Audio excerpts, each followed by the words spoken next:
Het conceptcontract van de nieuwe haatsponsor lag al lang klaar. Het hoefde alleen nog maar ondertekenen te worden. Maar Oranjewoud liet nou weten dat de stekker er definitief uit gaat.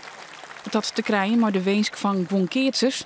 Die willen dat er op het wedstrijdshirt rond is voor oren sponsoren. We zijn al wel een heel skoft bezig met sponsoren en we zijn bezig met stichtingen. Ik zit zelf in Stichting Pupassie. Er zijn meer stichtingen die al in de keerswereld zitten en keertskwallen en dergelijke. We zijn gewoon bezig om de keersport te professionaliseren. En daarbij willen we dus dat we dus onze sponsoren uitdragen kunnen op een keersveld. En dat zou eigenlijk het mooiste zijn op het wedstrijdshirt.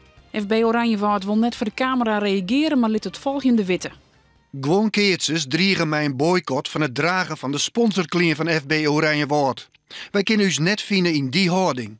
De onderhandelings bij de KNKB verroenen goed, maar wij zoeken nou aan van verdere geerwerking. Oranjewoud is resoluut, de deur is volslijn dicht en de KNKB moet op zoek naar een orenhaatsponsor.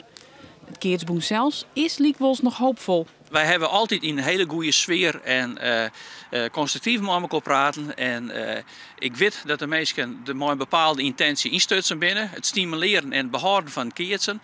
En ik kan me net voorstellen dat daarmee in één keer die door net alleen nog dicht is, maar ik helemaal op slot loopt. Dat wil ik net leeuwen. De KNKB liet de zaak juridisch onderzoeken en sluit een gong naar de rechter net uit. Maar Safir is het neven zaakstraf voor eerst nog net. Wij gaan eerst gewoon eens naar van hoe de positie eruit ziet. Dat willen we even goed in het licht houden. En op basis daarvan zullen wij weer contact zoeken met FB Oranjewoud. En dan zullen we wel wat we dan eindigen.